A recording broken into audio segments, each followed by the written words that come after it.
Like I mentioned to Benny right before we started recording, Christian and I would really like to keep this conversation as interactive as possible. So feel free to just ask questions and let's dive deeply into any topic that hopefully will pique your interest. So without further ado, let's start with introductions. My name is Bogdan Crivat, Director of Engineering. Sorry? I'll just share my desktop. Oh, wonderful. Yeah, cool. Go ahead. I'm Director of Engineering in Power BI Enterprise and Analytics, and that means that if you have bugs in analysis services, Dataflows, AI, or paginated reports, you know who to reach and complain. And Christian? Yeah, hello everybody. I'm Christian Wade. I'm the Program Management Lead for Semantic Modeling in Power BI, and my PM team also owns SQL Server Analysis Services, Azure Analysis Services, the analysis services features in Power BI to get kind of parity with analysis services, as well as the kind of incremental semantic modeling features in Power BI for these large scale deployments in terms of scalability and complex modeling and reusability of these large semantic models. Cool. So have you got the slides? Yes. As Christian mentioned, we have multiple products that are intended for enterprise modeling and for big data models. And it is part of our strategy, but it might as well be a good idea to start with this. What is the purpose of these products? What do we mean by having these multiple products? And you know, Azure AS is the core engine of Power BI. Some of you have been around since SQL Server Analysis Services days.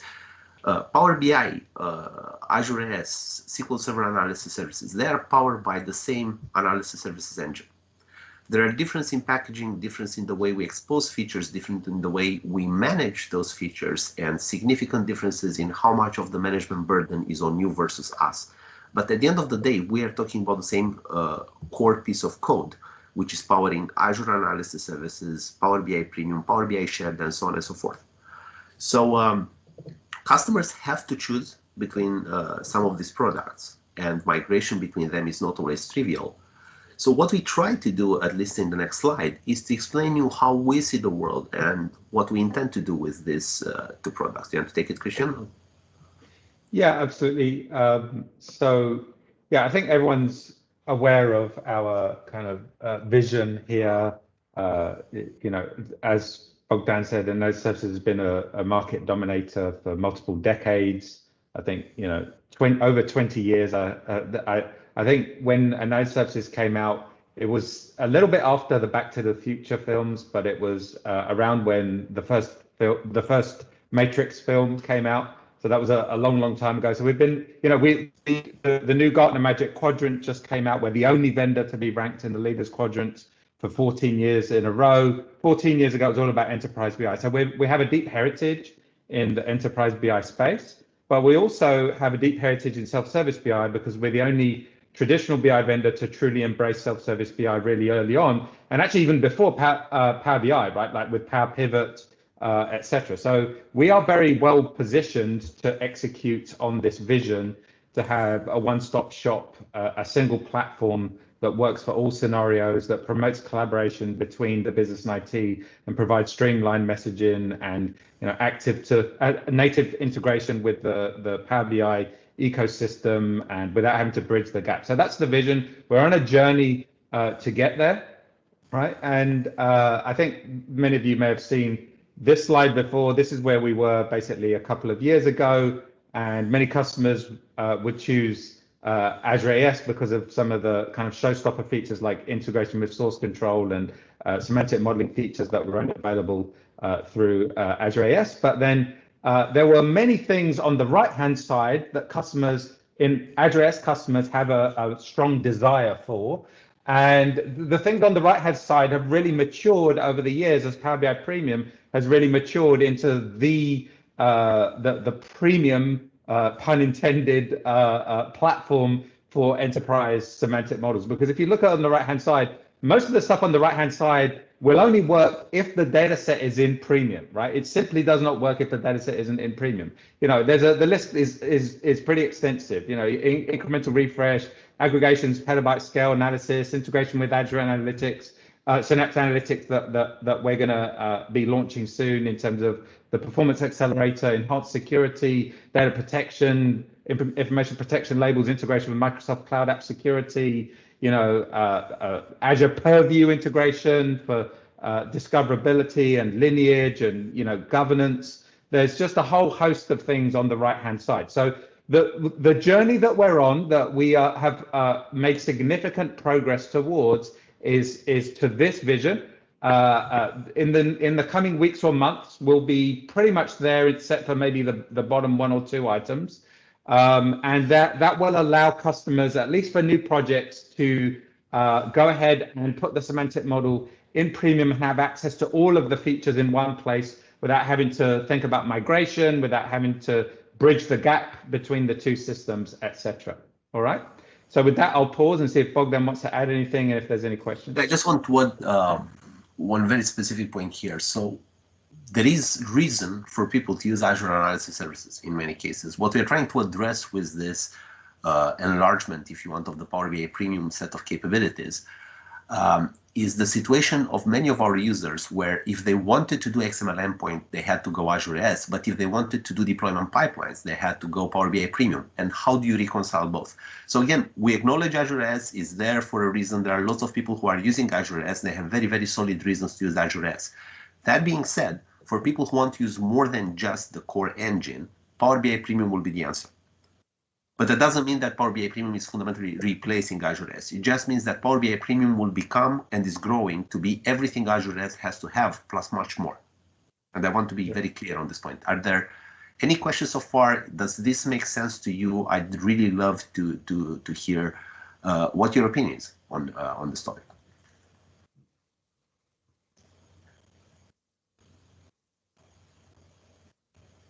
I think we're good, Christian. We're good? Okay. We have a sold crowd here. I'm sure they'll start picking up the pace soon. Okay, so to drill into some of these features, let's see. The big one that we just hit general availability on is the XMLA endpoint.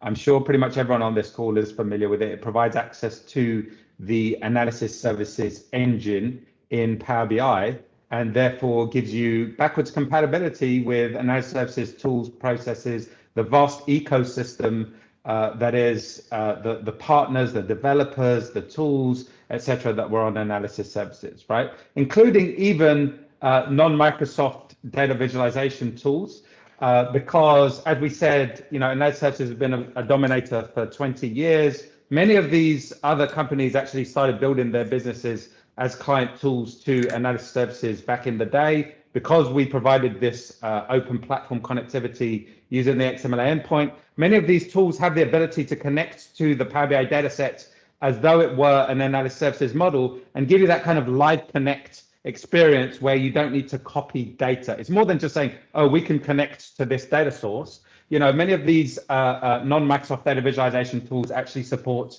a live connect experience so that the consumer, the analyst, doesn't need to copy the data locally. So why is this important? You know, wouldn't you think, well, why do we even need that?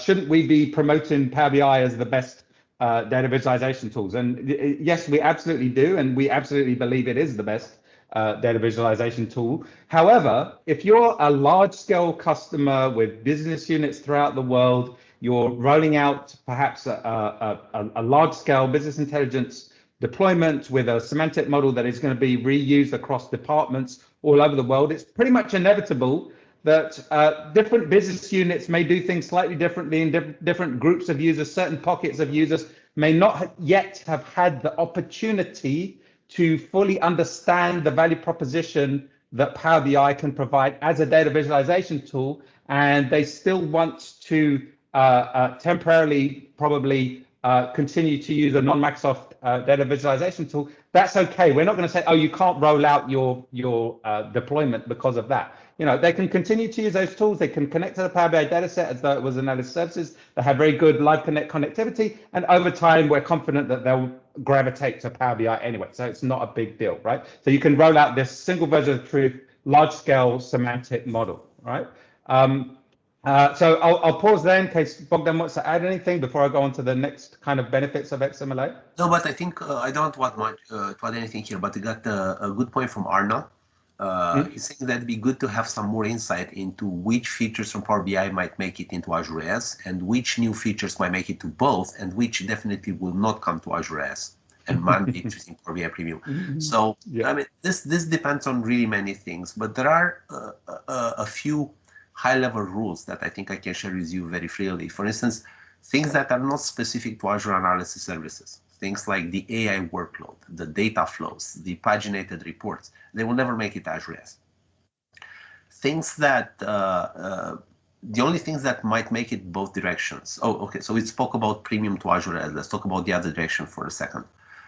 We would like to get almost everything from Azure AS and put into Power BI Premium in a certain way or form. So we really want Power BI Premium to be a superset.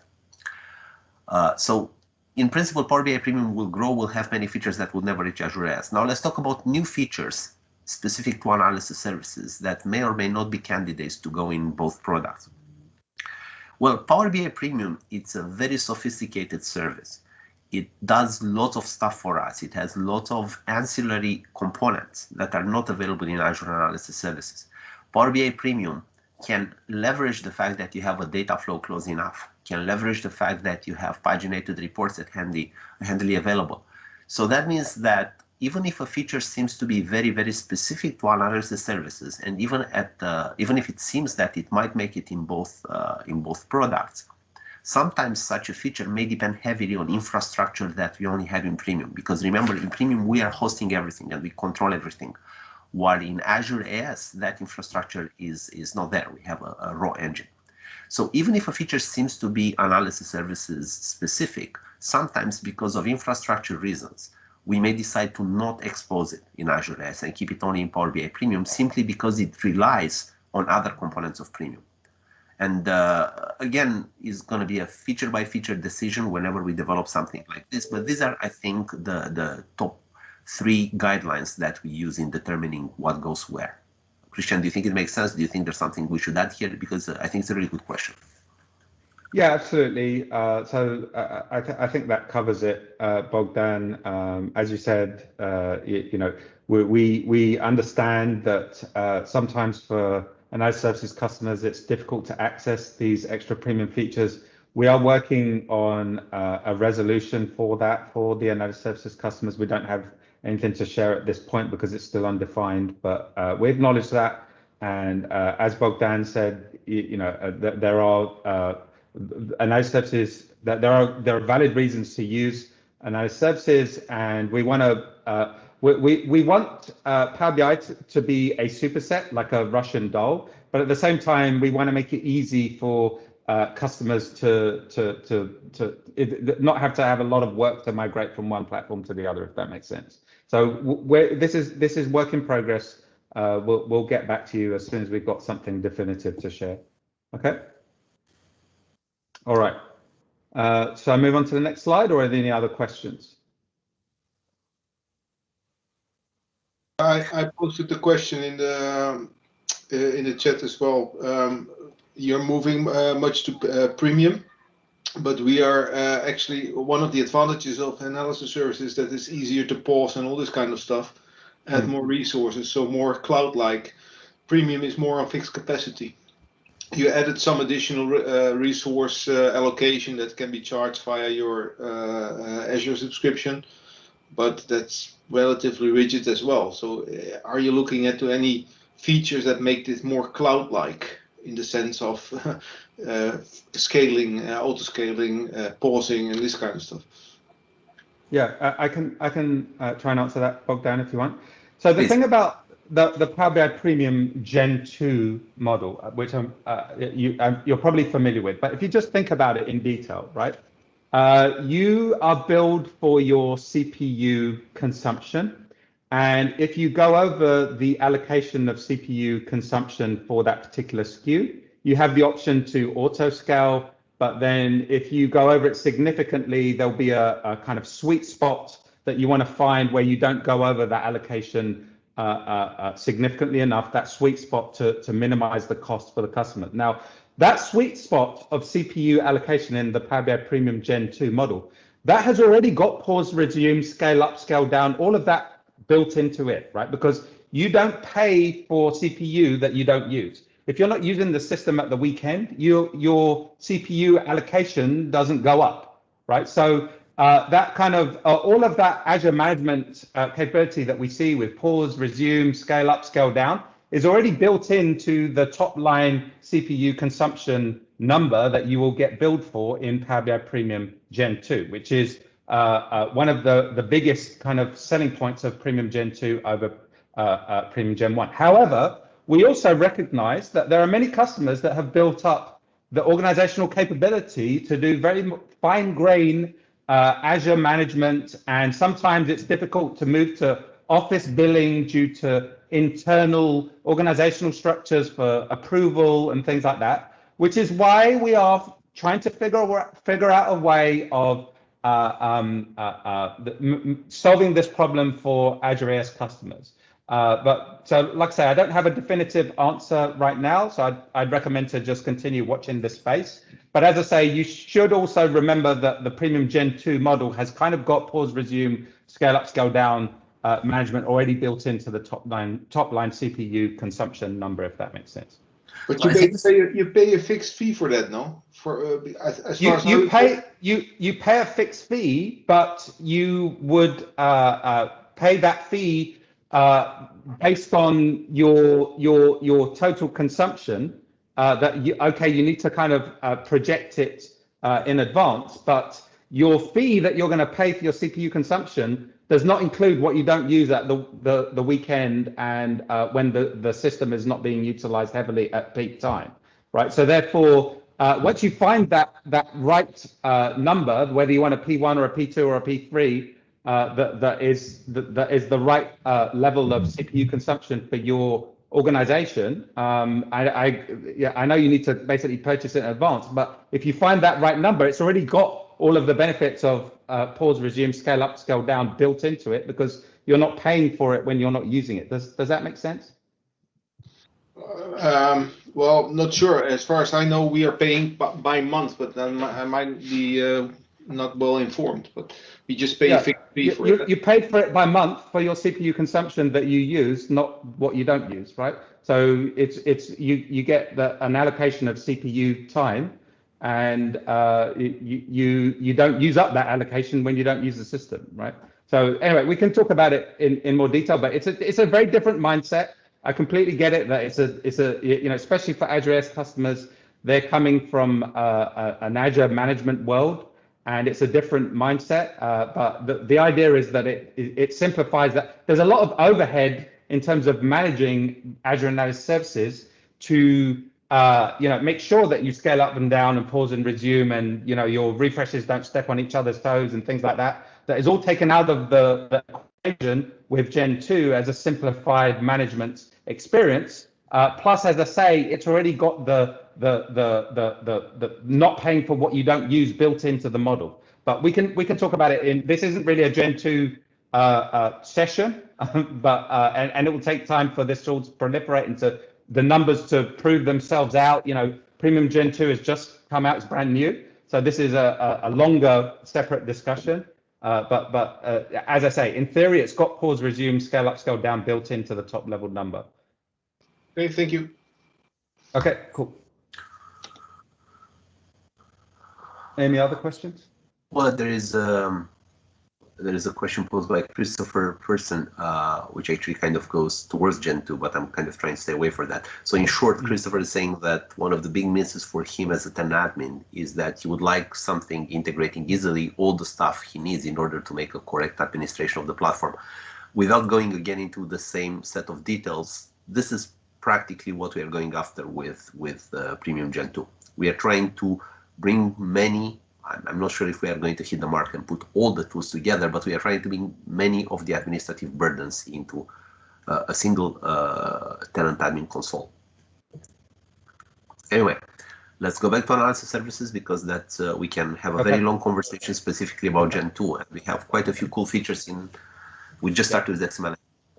Yeah. Okay. So let's move on.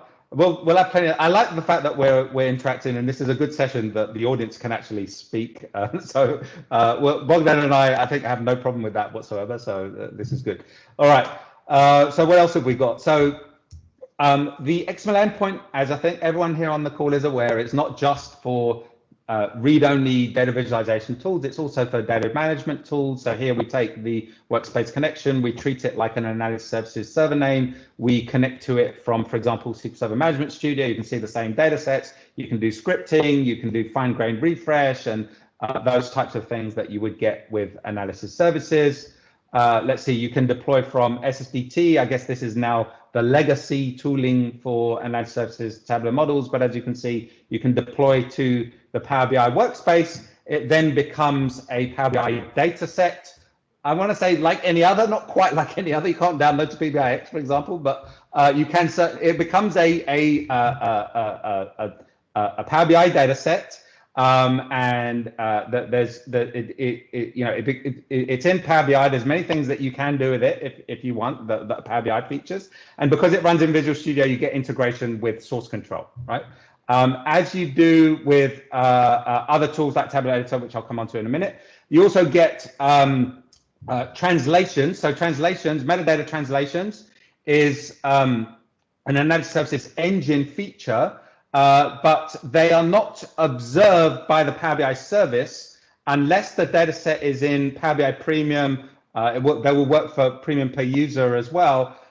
So here we can change obviously normally the user's locale would get picked up automatically by the browser, but here I've switched it from English to Portuguese, and you can see that this now becomes a multilingual data set.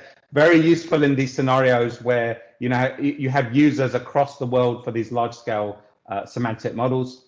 All right, and so you can set these translations using the XMLA endpoint or using Tabular Editor, which is a great semantic modeling tool, which of course integrates with source control as well. And the thing that Bogdan and I wanted to highlight here is the best practice analyzer. So Michael Kowalski just did a blog post that covers the best practice analyzer in Tabular Editor. So this allows you to enforce consistent modeling rules and best practices for performance, and you can actually store these best practices in a repository, and you can have a script that actually applies the fixes. You can share them across different models. So a really fantastic tool, Tabular Editor in many ways, but specifically we thought we'd call out the best practice analyzer, since Michael Kowalski has just done a blog post with some sample best practice analyzer rules that are available in a Git repo that you can use and expand on for your organizations for Power BI datasets, partially using the XMLA endpoint. Let's see, we've also got the external tools ribbon. Yes, go ahead. Here, because we have him on the call. Thank you for all the work you put in Tabular Editor. It's one of the most deployed tools for our customers, even using Power BI Premium. And the connection of Tabular Editor with the XMLA endpoint in Premium really opened new doors for us. Yeah, absolutely. So thank you, Daniel. And also not just for Tabular Editor, but for the external tools ribbon as well, which Daniel built as part of the Power BI contributor program, which, by the way, is going to hit general availability if all goes according to plan in the March desktop release, which will then support translations for authoring translations in Power BI desktop files, as well as OLS rules, right? And so we're very excited about that as well. And there are other tools as well, like Mike Carlo did an installer that installs like so many tools, there's not even enough space on the ribbon for them. One of them is the ALM toolkit. There's also DAX Studio, right? So DAX Studio, I think you're all familiar with. So ALM toolkit lets you do different merge across repos, across different data sets. It lets you deploy just changes, pick and choose what you want. It's very similar to deployment pipelines. That is a kind of low code, no code experience for incremental deployment with guardrails. It's a very visual guided experience. It won't let you, just like deployment pipelines won't let you deploy a report that depends on a data set that doesn't exist. ALM Toolkit will do similar validation on the analysis services metadata so that you don't create a relationship that refers to a column that doesn't exist, or et cetera, right? So there's many different scenarios here, but it's it's a similar kind of concept in terms of low code, no code to deployment pipelines. Okay. Any questions before we move on?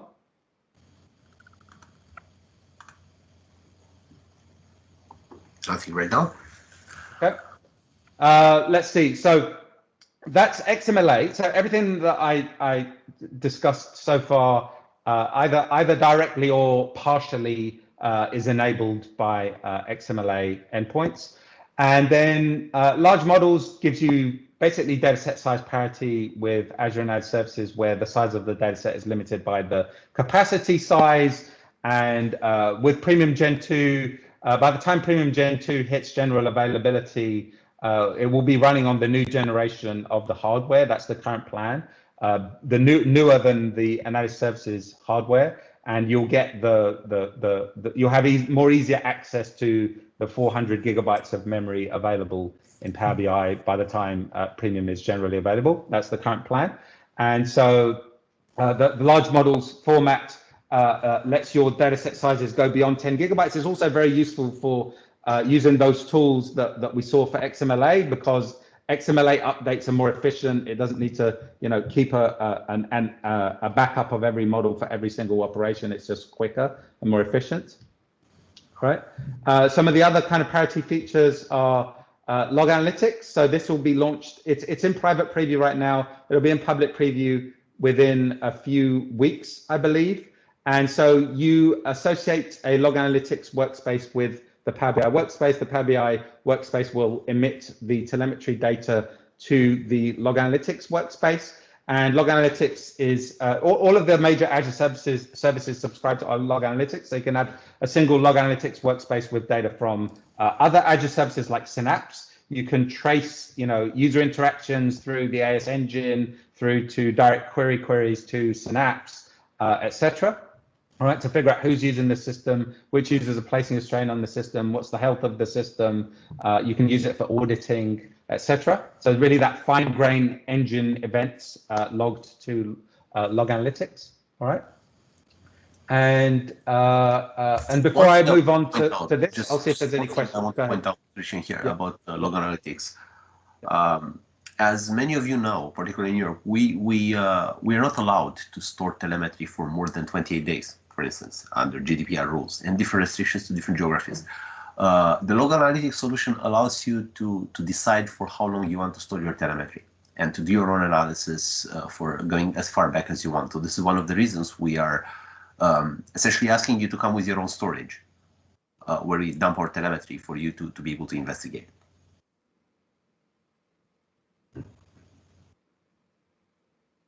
Yeah. Any questions, thoughts about this? As you know, probably 2 years ago, Power BI Premium was limited to 10 gigabytes models. And we really believe that support for large models and supports for XMLA read-write in order to use the tooling that we have in Azure Analysis Services to target the large models in Power BI are the most critical components in order to make Power BI a superset of Azure Analysis Services. And this is why we prioritize them at the top of the list. Yeah, absolutely. Okay, any further questions on this? No? All right, so let's say you've got your enterprise semantic model. It's hundreds of gigabytes. You've got thousands of users. You've got complex logic. You've got you're using all of the tooling, the XML endpoint enabled tooling for semantic modeling. You've got KPIs and complex relationships and detailed rows, expressions, and all sorts of business logic in there with RLS and OLS, which will be shipped soon. And so you've got this semantic model, and it is geared for broad consumption across large organizations. Now, traditionally, the consumption for the business user, for the analyst, was quite rigid, right? And it still is today using our competitors' products with respect to the business user's consumption experience, right? So what do I mean by that? I mean that you can't easily combine the data from traditionally with analysis services, you were not able to easily combine that data with other data that you may have in Excel or data from another semantic model or from wherever you want. You would have to copy the data out of that semantic model. You would then maintain a silo of data. You'd have to manage a data load. You would lose that connection to the single version of the truth in terms of the business logic that gets updated. And you cause this kind of data fragmentation, which is contrary to the fundamental ethos of semantic models to promote consistent decisions and a single version of the truth in a large organization. Now, as I say, our competitors' products are still like this today, right? But we recently introduced, I think, as everyone on the call is aware, the composite models feature that lets you on the fly combine that data from the semantic model with local data or even from other semantic models without having to copy the data locally, right? Which is, so it runs basically in direct query mode. And so this is a truly transformative feature. I think, you know, we've really pushed the boundaries here in terms of the enterprise BI as a whole, not just on the Microsoft platform. So here I can connect to a data set in the service. I can pick my semantic model that's certified using the Sheridan certified endorsement level. So it's right there at the top of the list. It's gone through the data governance process for my organization. It's endorsed as the single version of the truth semantic model. I can see the tables, the columns, the metadata. I create this beautiful report in seconds. And this is just the traditional kind of analysis services experience, right? This happens every day in Power BI with these large models, right? There are a ton of these large models and users are creating beautiful reports in seconds. Now, we recently introduced the modeling view on top of the remote semantic model. As you saw in this demo, we didn't actually copy any data locally. And I can now even connect to a second semantic model in the service. This is now combining the sales model and the finance model as two separate semantic models. And you can see them both here in the modeling view. And if you want to create, do analysis side by side and create calculations across both these semantic models, you don't need to copy the data locally. You don't need to write SQL syntax. You don't need to write a single line of code. You don't need to copy a single row of data. You just click and drag and drop. And just instantly you create these relationships between these two remote semantic models. Just clicky, clicky, draggy, droppy. Could not be easier to create that bridge. And it's not just for the existing measures that you can view by those conformed dimensions. You can now create new measures that on the fly combine data from sales and the finance model. For example, this margin measure, just go ahead and drag it on. And this is a truly liberating experience compared to what the analyst had before. You know, it's truly transforms the consumption experience. This will transform the relationship between the business and IT. There is no reason to not use the single version of the truth semantic model, but there's no reason to create a data silo. You can combine it with any other data you want, some weather data that, you know, I as a consumer, I was told by the data warehouse team it would take 4 weeks to add this weather data to the data warehouse. I said, I've just got it in Excel. Why do I need to wait 4 weeks? Well, I don't have to now. I just bring it in, don't copy a single row of data from the semantic model, create my relationship to the weather data, and I can combine that data on the fly as well to combine it from Excel. So this is the composite models feature, you know, truly transformative and a liberating experience for the analyst. So we'll see here, we got the weather data table. We'll go ahead and drag that on as well. And as you can see, very, very straightforward. And you can also decorate the metadata of the composite model. You can add, we already saw relationships, but you can add, you know, KPIs. You can rename tables and columns. You can add user hierarchies, etc. Right? Which I think that this demo is going to run now. But with that, I'll finish there. Okay. Any questions, feedback, comment? I think everyone on this call is already aware of this, right? But before we move on to the data stack integration, I've just thought if I'd pause, if Bogdan, you've got anything to add, or there's any questions or anything. No, there is a question that was asked about 30 minutes ago, no more. 20 minutes ago by Arno. The main things I'm thinking, the memory management Benny mentioned, and the new direct query for IS Power BI feature. I haven't tried it and looked up yet whether it's available in both. So this feature is available, only a Power BI report can be a consumer of this feature, but you can integrate either a Power BI dataset or an Azure Analysis Services model here. Yes. So again, I'm trying to answer your question, Arno. You are asking whether this new composite model is coming to Azure AS. Yeah, I don't know exactly what the answer is, yes or no, but Azure AS datasets can be used in such a composite solutions. It is not possible right now from analysis services to call a Power BI dataset, but from the new model you are creating, you can invoke an enterprise model built in Azure Analysis Services. Does that answer your question, Arno? Sorry, I was just eating something.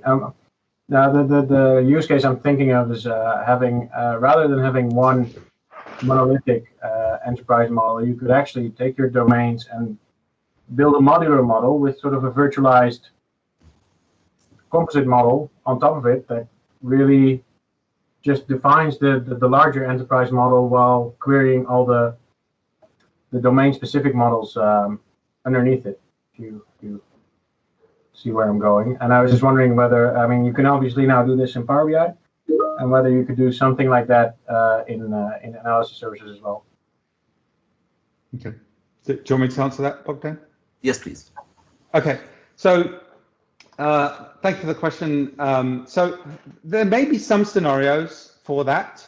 I think there will be some limits to that scenario in terms of the performance, to have to like join on the fly across big semantic models and still present it as another semantic model. So that there may be some limits there, and then you may end up wanting to actually copy that metadata locally into a local model to avoid that. And there are tools like LM Toolkit that may help you do that. But there are probably some scenarios there. But as I say, there will be some performance limitations.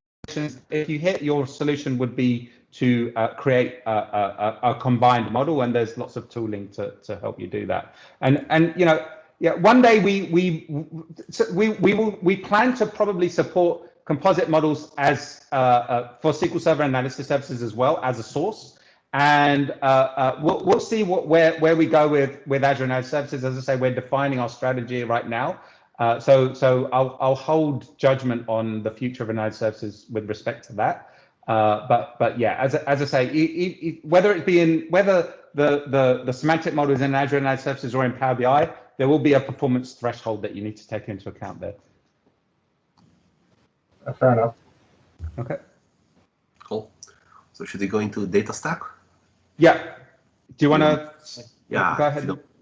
Yeah. So as I'm sure all of you know, most of the BI queries, everything that is issued from a visual, even from Excel, is going to ask the server to group data in some way or form. So as you would imagine, the vast majority of queries we are getting in Power BI and analysis services are dealing with summarized data. There are very few queries that are going all the way to the level of detail. And again, as you know, if we manage to figure out ahead of time what kind of group bys you are going to ask for, what kind of summarizations are most frequently used, we can do a really good job in terms of optimizing your queries patterns, because frankly, we can summarize once and serve many queries on top of that summarization. So we are looking at how to solve the big data problem into the future, and the fact that many warehouses are growing larger and larger in size. And the solution we are imagining is basically to have a smart layer of caches. We intend to, I mean, if you look at this picture right now, you can think of orange as being more Power BI and blue being closer to a data warehouse or to the place where the detailed data resides. So we're trying to build a layer system of caches that is going to have the most compact summarizations, which are hopefully going to address most queries in Power BI. And then we go the way to leaving the data in the detailed form in the warehouse. And with this, I'm going to talk about two investments, major investments, the Power BI team is making in this summarization technology. I'm sure you all know that I think for a couple of years right now, you can do aggregations in Power BI Desktop. You can define your own aggregations. And this is pretty powerful if you know upfront how people are going to use your data model. If you know that you have only one fact table and a couple of dimensions, and most queries are going to group by city and I don't know, product name, you can predefine that. The challenge arises when your model becomes more complex, when it is used by more and more people and more reports. And it is very difficult to foresee what kind of reports people are going to build on top of your model. So in an ideal world, some sort of expert would look at the telemetry, would learn from all the queries, would figure out which are the most efficient aggregations that somebody can define. Then that expert would define those aggregations in Power BI Desktop, and everybody will be happy. The problem is that looking at telemetry to understand which are the optimal aggregations for a very complex enterprise model is kind of time consuming, and there are not so many people who are willing to spend months sometimes just analyzing the telemetry. So we've worked hard over the last almost 2 years trying to figure out a way to come up with some sort of machine learning approach to look at telemetry, learn from the queries that were sent against the system, and recommend the best aggregations for a system. And we are planning to implement this technology, which essentially is looking at your usage and is suggesting optimizations based on usage in a couple of forms. So do you mind clicking to the next slide, Christian? Yep. The first incarnation of this, let's call it adaptive or usage-based optimization technology, is going to come directly in Power BI. Specifically, if you have a direct query model, we are going to look at the telemetry, at the queries that are issued against the data warehouse. And we will learn which aggregations have to be created. You will have a certain level of control. You can say rerun the machine learning operation once a week or once a day or whatever. Then we are going to look at telemetry. We are going to produce a set of recommended aggregations. We are going to populate those aggregations with query to the data warehouse. And then hopefully a large percentage of your BI queries are going to get answered from the Power BI caches as opposed to having to go all the way to the data warehouse. This technology is going to be data warehouse agnostic. It means that Power BI does not care what is hosting your data. We will just see the patterns of queries that are hitting Power BI. We'll define the aggregations, and we are going to pre-populate them and later refresh them in order to address those queries. So it's going to work with Synapse, it's going to work with Snowflake, with Google BigQuery, and whatever else you want to use. Now, this aggregation technology has, when applied on caches in Power BI, has some really significant advantages and also a couple of drawbacks, and I want to explain them to you very clearly. As you know, and I apologize for bragging a little, the Vertipaq engine is probably the fastest in-memory engine right now in any BI tool on the planet. And that means that if you manage to get a cache to be stored in Vertipaq inside Power BI, you are going to get practically the best possible performance from that cache. And we have some numbers to show you at some point. The performance of those caches is really spectacular. The drawback is that there is a bit of latency. Your data may change in your data warehouse, and Power BI may not be aware of the data changes. And that means that your aggregations, fast as they may be, may not always be up to date. Actually, in fact, if you want to look at this purely mathematically, they're becoming obsolete the moment you finish refreshing them, because many things may happen in the data warehouse. And what you are seeing in your report is not always up to date. Sometimes actually what you are seeing in some of your queries, aggregated queries, may even be slightly inconsistent with what you will see in a drill through, because the aggregated query will be answered from the Power BI cache, while the detailed queries are going to go all the way to data warehouse, and you may discover rows that were not considered when you've done the aggregations. However, this is fast. This is will be easy to configure in Power BI, and it will work with a variety of data sources. The next evolution we are planning for this usage-based optimization, we are struggling to find the name, by the way. You'll see that I call it sometimes performance accelerator, sometimes usage-based optimization. Either way, whatever fancy name I use, it means aggregations built automatically on top of telemetry. Now, do you mind moving to the next slide, Christian? Yes. We also work very closely with our colleagues in Synapse, and because we're so closely with them, we were able to come up with a different implementation of the same technology, which is very close to the Synapse engine. Can you please click one more time? So in Synapse, we can look at the same telemetry and we can share the query patterns in Power BI with the data warehouse. And the data warehouse can use practically the same approach, the same algorithm to generate aggregations, which this time are not cached in Power BI, but are cached as materialized views in the data warehouse. Now, what happens when you have materialized view? On one hand, you are paying more because a materialized view is using more memory. Well, that's the drawback. But on the bright side, literally any change happening at the detail level in your fact table is going to be automatically aggregated in the materialized view. So that means that most of your summarized queries are going to hit Power BI. Power BI is going to send them to the data warehouse. The data warehouse will detect, oh, you are looking at sum of sales group by city, and it happens that I have materialized view that addresses that. The execution plan optimizer from the data warehouse will direct the query towards the materialized view, not towards your fact table, and you are going to get really fast execution of that query, much faster than if somebody were to scan the whole fact table. Not only that, your data is always fresh. It reflects all the changes in the fact table because materialized views are transactionally updated at the same time with the fact table.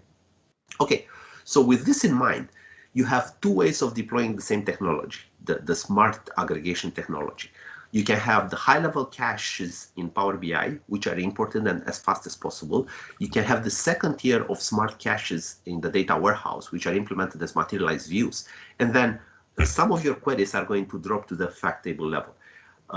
Now, as I mentioned, there are pros and cons for both tiers of caching.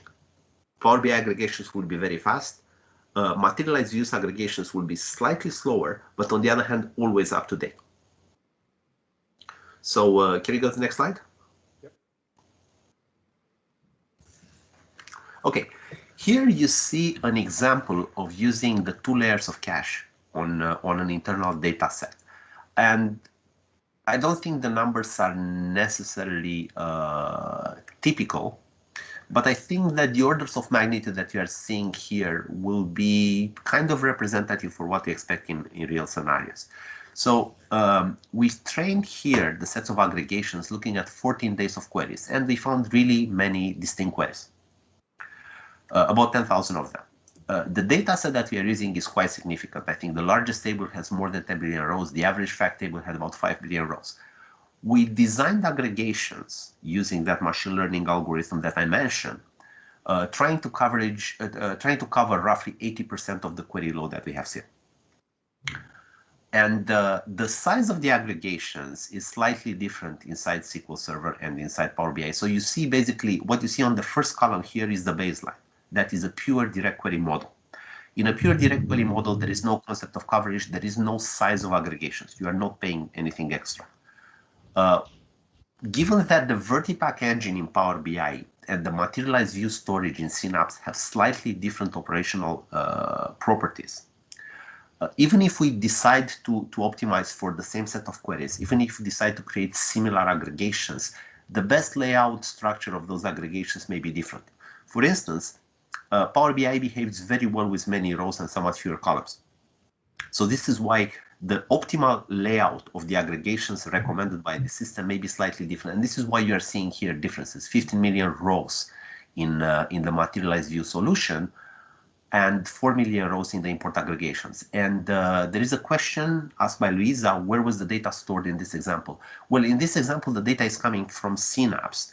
In the materialized view solution, the aggregations were stored in Synapse as materialized views, and the import was stored in Vertipaq. But in both cases, and in the direct query case, everything was operating on top of Synapse database. Let me explain just a bit the chart that you see on the left-hand side.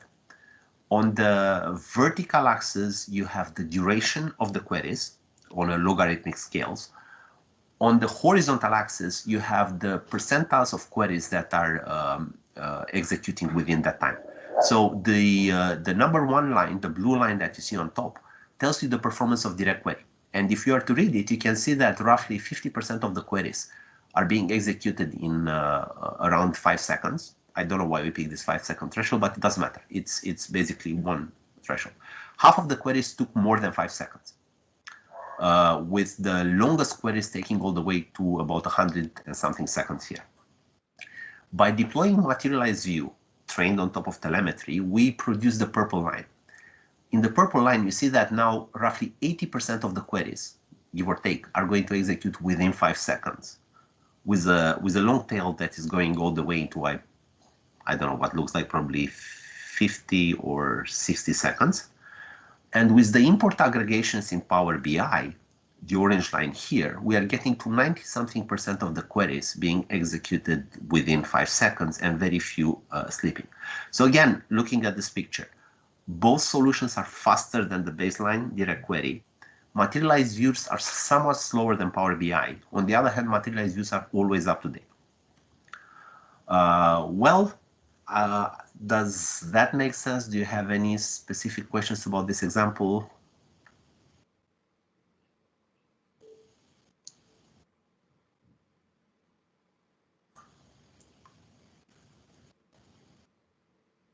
Nothing. No questions, but this is really cool stuff, I have to say. It looks very promising. Please do not take this particular test data set as being necessarily representative. We also got excited internally with the results we got. Yeah. We have all the reasons to believe that it's a good sample, but many things may happen, and you'll learn more as we release this technology in preview, and you'll have an opportunity to play with this. There is a question from Thomas. What databases will benefit from this? Did you mention Redshift? I did not mention Redshift, but the reason I did not mention it is just that, I only had room for 3 things on that slide. In principle, any data warehouse could benefit from Power BI cached aggregations, which is the orange line. And why is that? Because we can look at the Power BI telemetry, detect which are the group bys, and then we are going to build these aggregations in Power BI on top of the data warehouse. There are many things that are going to be data warehouse specific. I'll give you just a few examples right now. And again, please understand that we started experimenting with this technology. We did not have time to test it with many other warehouses. In building these aggregations, we need to do some sort of trade-off analysis. An aggregation is going to consume memory, and each aggregation that is proposed by the machine learning system has a certain set of memory consumption, has a certain parameter of memory consumption and a certain coverage. So an aggregation may take 500 megs of memory, and it may cover 1 million queries, or it might cover 2 queries. And the question is whether it's worth building that aggregation or not. In order to determine this trade-off, we need to query the system and ask how many rows we estimate to be there. And some of the databases with which we have to interact may be faster or slower in generating these queries, in telling us the cardinalities. So while the technology is practically data warehouse agnostic, the way it's going to work with Power BI may be wildly different from one warehouse to another in terms of performance. And I do not know how different because we didn't test it with very many. The second thing is that depending on data warehouse capacities, it may be easier or more difficult for us to detect changes in the fact tables, changes that are triggering the aggregations refresh. So, but these 2 factors aside, the import aggregations in Power BI should work with any warehouse, and that means Snowflake and Redshift and Synapse and what else? Does that answer the question?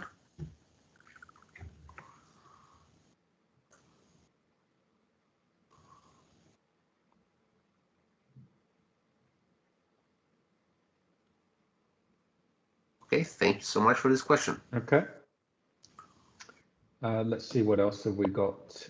The log analytics report. Do you want to talk about this one, or shall I, Bogdan? It's up to you. Why don't you, please? Okay, so we saw earlier the integration with log analytics to give you that fine-grained telemetry about who's using the system, the health of the system. And I mentioned briefly that you can have Synapse, that is all of the major Azure services subscribe to log analytics as well, including Synapse. So you can send the same, you can send the Synapse telemetry data to the same Log Analytics workspace. And when we launch the public preview of Log Analytics, there will be some sample reports that let you diagnose the queries, right? To figure out, the kind of lift chart that Bogdan just described is something that is very evident in terms of the impact to the business at the kind of macro level. But if you're diagnosing a particular query, you want to get down in the weeds in the log analytics logs, and you want to say, okay, for these particular queries, they were the slowest running queries for the users that were submitting the biggest strain on the system at this spike in time, and I want to drill into this particular query. Did it hit the formula engine? Did it go to the storage engine? Did it hit Vertipaq? Did it hit was it submitted as a direct query to the data source, to the data warehouse? And if it was, then, well, what was the query text? And even what was the CPU consumption in Synapse, for example? Did it hit materialized views in Synapse? And you want to get that traceability all the way from the user interaction, all the way through the DAX query, the analysis services engine, and even down to Synapse, and get some information regarding the Synapse performance, all in a single integrated experience. So that's the vision here as well. There will most of what I just described will be available when we do the public preview of Log Analytics.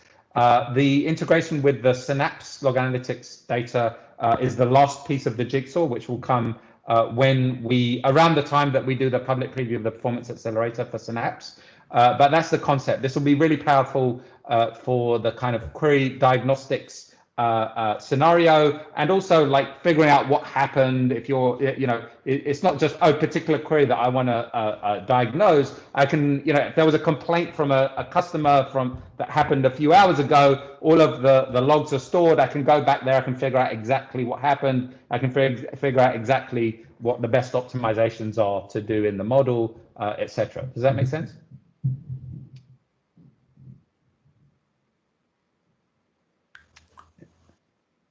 Any questions, comments, feedback, or so move on? This is, well, for me personally, this will solve a lot of things I run into these days, trying to help customers figure out what's actually been happening. So I really love this. Yep. Yeah, definitely. We get a lot of usage of this on Azure Analysis Services, but without the kind of sample reports that we're going to be shipping. We've just got some sample log analytics or KQL queries on a docs page. So hopefully this will be more useful. Yeah. Okay. I got a few more questions, Christian. If you want to keep Yes, go ahead. So I have a question from Luisa. The question is, can data be stored in other places for the Synapse materialized views to work? Luisa, I do not really understand the question. What do you mean stored in other places? Not in Synapse, or what does it mean? Do you mind adding a few details, or speaking this up? This was related to the demo that you were showing earlier, where you were talking about the materialized, the Synapse materialized views as the second layer to help with the performance. And yes. Do this kind of aggregations happen only if the data is in Synapse to begin with, or do they also happen if the data is in other database, like all of a sudden there's a Synapse account as well that is aggregating and building materialized views? Yeah. Thank you. That makes perfect sense. So if Power BI is connecting to another database, which is not Synapse, the aggregations can be stored in Power BI, just as caches. If your data is in Synapse, then we can have the two-layer caching. So, but there is no need and we will not ask you to create a Synapse node in the middle just for the sake of this materialized views aggregations. I hope this answers your question. Then there is another question from Thomas. Do the DBs have to be pure Azure cloud-born? That's not the intention here. I mean, Synapse is close to us, so they're willing to work with us on the technology we are sharing with them. For all the other DBs, we do plan to support caches in Power BI, like I said, aggregations based on what we detect in Power BI, import aggregations in this case. And we do not intend to focus specifically on cloud or Azure specific data warehouses. As I said, the technology is going to be data warehouse agnostic, and it will work even with data lake, presumably.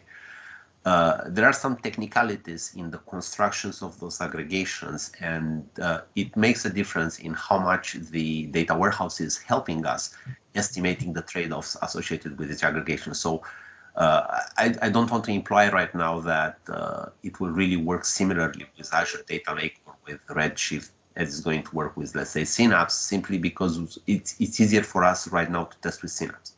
But we intend to test this technology with different providers, and you may expect different levels of performance of the caches that we have.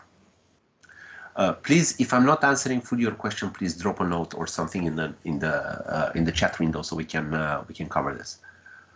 Does it extend to any database you have a connector to? I think it's covered by the previous answer. Arno is asking, or he's commenting that an in-between maybe to have APIs available to query your suggested aggregations to implement.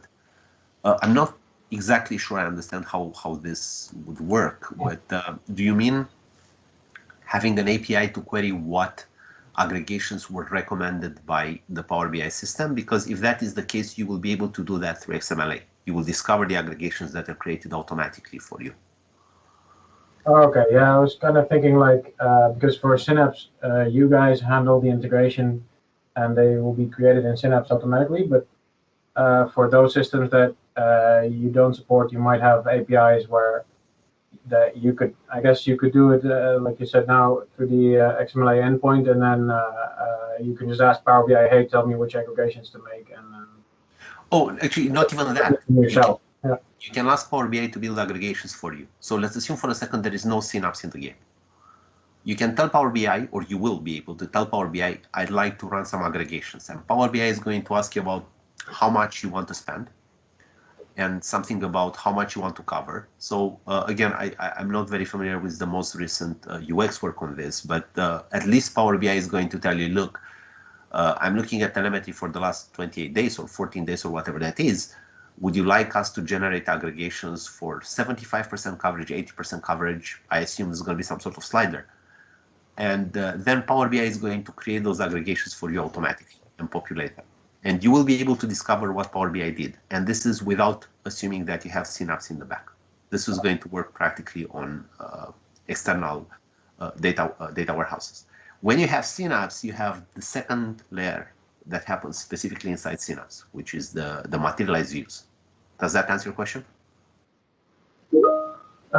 Yeah, to some extent. I guess that if you want the data consistency and you're not in Synapse, then you could take the aggregations that Power BI has made and then sort of implement them yourself on whatever system it is you're on. Just to have the other layer of caching. It's just not as automatic as it would be in Synapse. Okay, so what you're saying is that you'd like to create your own materialized views in a different warehouse based on recommendations from Power BI? Yeah, that's what I was thinking of. I don't know who was coming with the question earlier that, you know, this might be sort of short of you guys having to implement the sort of server-side caching for all the different database systems. That you could just have the integration with automatic integration with Synapse, and for other unsupported systems, you could just implement the suggested aggregations yourself. Based. It's clearly an idea worth considering. Thank you.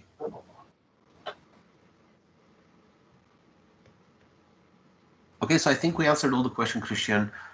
Yeah. Any questions about the log analytics integration we plan with Synapse?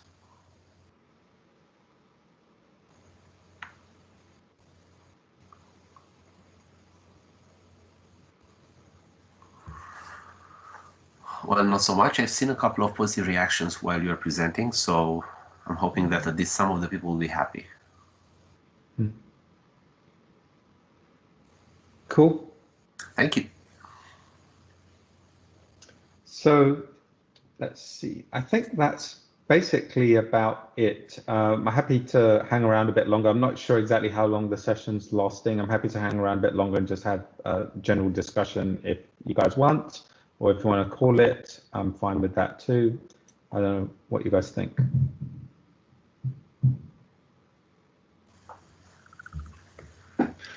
There were a few questions that were submitted up front. So Okay. 2 other questions. They're not completely related to what was put in, well, topics we presented, but I am going to put them also in the chat window right now as well. Okay.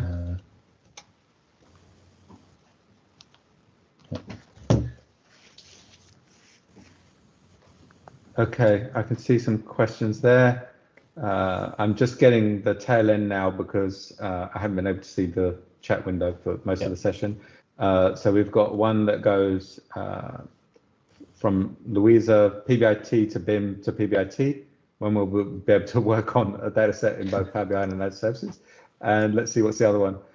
Git capabilities on Power BI desktop data sets, and multi-developer work on the same data set through merge capabilities. And from Cohen, SSRS reports in Pro. Okay. I can start with that because yeah, go for it.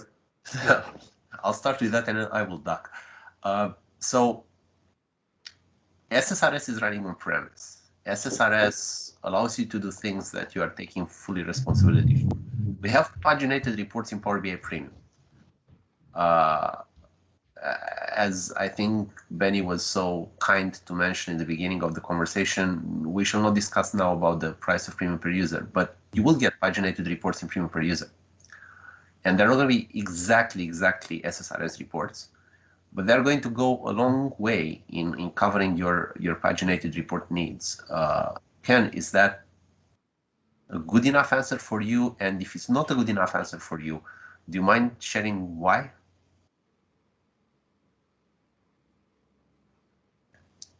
Okay, thank you. Hope to see you guys on paginated reports per user. Okay, let's see. I will field a couple of these. Git compatibility and/or compatibility regular PBI reports similar to the old good old RLS. So there's 3 questions here that I'm hoping to feed 3 birds with the same scone here. But before I do, let me just talk about the B2B question from Louisa, which is, when deploying to Azure AS, can I give access to external users to the data source so they can create a data set in their own Power BI tenant? So I'm not 100% sure what you mean by data source, Louisa, but I do know that the data set itself can be shared through B2B in Azure AS, and that's something that we have not yet done in Power BI. This is one of the tail end of the kind of parity features that we have not yet built into Power BI. Hopefully that answers the question. I'm not sure that we'd have like B2B SSO level connectivity, but certainly, you know, access to with Power BI B2B, you can share the report to external users, and the user can actually connect directly to the data set, but you can't have a report in the service in another tenant that gets data from a Power BI data set in the original tenant. Hopefully that makes sense. But basically there's a bit of a limitation there in B2B Power BI that we're still working on. And then let me answer the other ones. So let's see, feeding 3 birds with the same scone. I think that well, I think we should be able to, a new expression, much more. Yeah, thank you very much, Arno. I love that expression as well. It's just much more creative than destructive. I don't particularly enjoy killing birds. I enjoy feeding them. And so, so let's see. We've got a few here, which are, let's see, PBIT to BIM to PBIT, when we'll be able to work on a data set in both Power BI and Azure Services. Git capabilities on Power BI desktop data sets, and yeah, Git compatibility on regular Power BI reports, similar to the good old RDLS. So I think I'm going to try and feed these 3 birds with the same scone, which is that, you know, there are many scenarios here that don't quite work because Power BI desktop only works with the dataset metadata that it creates itself, right? So you can't, in a supported way at least, take the metadata from a BIM file, put it in a PBIT, and then open it up in Power BI Desktop. That's not a supported way. The external tools with the external tools ribbon that Daniel Ottik here built, there are limitations on the metadata that Tablet Editor can operate on, as well as LM Toolkit and other external tools, to only supported metadata operations. Why? Because Power BI Desktop, we need to protect Power BI Desktop because it hasn't been tested and you could break the Power BI Desktop experience. So it's just more work to have Power BI Desktop hardened to external metadata changes. That will then open up all of these scenarios, right? You'll be able to get the metadata from the Git repo and put it right there in the Power BI Desktop dataset metadata, or in the PBIT, or wherever you want to do, right? It's the same reason that we don't allow download to Power BI Desktop from XMLA modified datasets. It's the same reason we don't allow download to Power BI Desktop with incremental refresh datasets, because they've got partitions. Power BI Desktop could break because it's not hardened to those changes that the Power BI Desktop authoring experience didn't create itself. We have work to do there. We know we have work to do there. It will enable a ton of these scenarios in terms of bringing the pro tooling to the pro capabilities, the enterprise BI capabilities, to the Power BI tooling, and we know we have to do that. It will also imply better integration with Tablet Editor. You'll be able to modify all of the metadata in the dataset with Tablet Editor. So we know it's very strategic. It's just a lot of work. We did the enhanced dataset metadata recently, about probably less than a year ago. That was a big amount of work that was a significant way there, but there's still remaining work to do on this. Okay. Any other questions? Then why not have a premium Power BI Desktop only available online? Yeah, so we are actually working on that as well, Christopher, an online modeling experience. But it's going to light up incrementally. It's not going to have everything that you have in Power BI Desktop on day one. But eventually, we would like a fully fledged experience on the web for all of the artifacts, and have all of the artifacts have standardized metadata definitions that you can check into source control, and a full web experience. But it's just going to take time for it to light up incrementally. But you can see the parts being built independently. For instance, we started with Power Query in desktop. Now you have Dataflows, which is for practical purposes Power Query online, right? So once we make more progress, the data preparation is going to look very much like Dataflows. Yeah.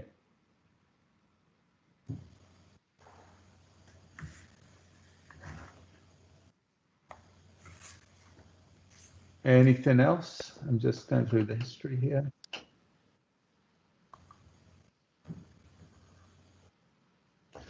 Luisa is asking, when can we expect Power BI Desktop to be ready for this? And I assume this is hardening. I wish we could give you a date.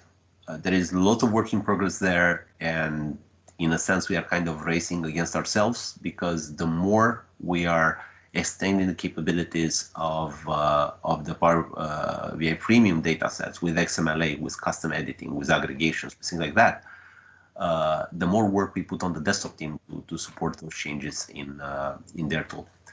And so sorry, I cannot give you a timeline for this one, but it's something that we take very seriously, and we are trying to make progress. Yeah. I'm just seeing a couple of the historical questions here. I think Cohen asked, seems like the old aggregation wizard from SSAS multidimensional, and Benny said it warms my SSAS multidimensional heart. So I'm glad to warm your multidimensional heart, Benny. And will these optimizations count towards your total model size with available parameters? So Cohen, you are absolutely correct. The algorithm that Bogdan described is like the new iterated, enhanced, modified version of the usage-based optimization algorithm that we took from multidimensional. I mean, it is literally an iteration of that same code. Is that a fair statement, Bogdan? Absolutely. We did not call it machine learning then, but yes. Yeah. we were just doing machine learning before anyone else called it machine learning. Same with data mining. We were doing data science before anyone discovered what data science was. Yeah, it's actually exactly the same algorithm. It's based off a fork of the same usage-based optimization algorithm. It is a form of machine learning. That's exactly what we're using. And then Benny, your other question was, will these optimizations count towards your total model size? Yes, they will. But the idea is that, you know, with a large model with billions or even many billions and many terabytes, tens of terabytes of data in the data warehouse, you will use a fraction of the memory that you would if you were to try and cache all of that data into memory. So you're going to get, you know, the performance for the majority of queries, at least, will get the performance of the cache data without needing, you know, terabytes worth of memory, right? You just, you know, have a much smaller memory footprint. Does that make sense? No. There are a few nuances that I'd like to add here. So first, the algorithm is the same. The constraints are different compared to multidimensional. Because right now, the destination, the way we store those aggregations tables are Vertipaq tables, which have, again, different storage parameters than the old MD data structures. So that's one thing that is different, and that means implicitly that the trade-offs are different in picking out the right aggregation. So the aggregation solution may not always be the same, although it's trying to cover the same set of queries. On the second part that Christian mentioned, the amount of memory taken by aggregations depends on many things. For instance, if you have a humongous fact table and you have a couple of reports, but very reduced dimensional structure, you have like 1 or 2 dimensions. If all your reports are grouping by the same columns, then it's quite cheap to create aggregations for 100% of your queries. You are going to end up with 1-2 orders of magnitude lower memory consumption than if you import all the data. On the other hand, if you have a very sophisticated model, lots of dimensions, lots of fact tables, then you can imagine a situation where 100% coverage of your query patterns may actually lead sometimes to even more memory than importing all the data. Because we are creating group by A and group by B and group by C and group by D, and you have really many letters in the alphabet. So if you have a very heterogeneous query pattern, going for 100% aggregations may actually end up in a quite expensive solution. Not to mention that if you are importing your fact tables, you are doing one select star query for each of the tables, while here for each aggregation, we are going to do a select sum of cells group by something or group by something else. So depending on the usage pattern, there may be situations where either the memory or the time to process all your aggregations may be less efficient than doing a full import. Again, these are a bit extreme cases, and we are working our way through the algorithm, the machine learning algorithm tuning, to give users or to prevent users from creating less than optimal solutions. Does that make sense? Yep, definitely. Thank you. Okay.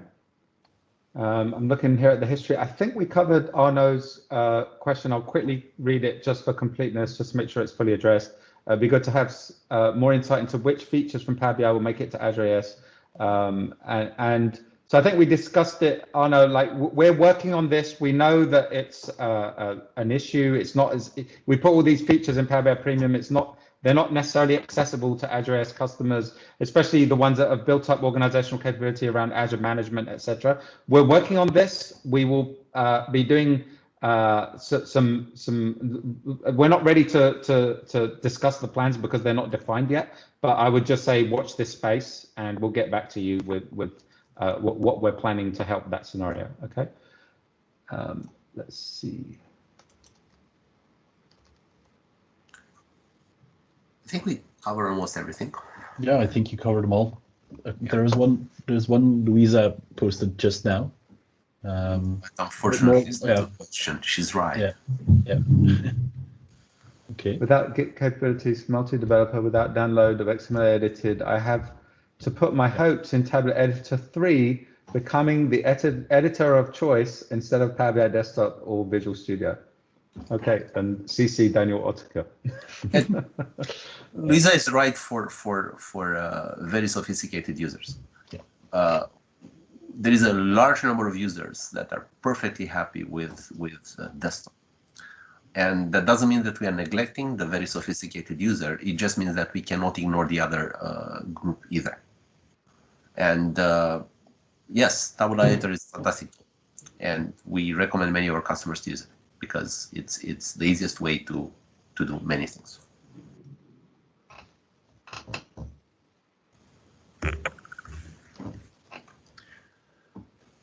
Okay, I think we covered all questions. If there's any more, just put them in now, or you've lost your shot at doing this. Whilst we're waiting for questions, thank you, Bogdan. Thank you, Christian, for coming out to present for us. It was really interesting stuff. Thank you very much for the opportunity. Yeah, thank you all very much. Yeah, thank you. I think we're good.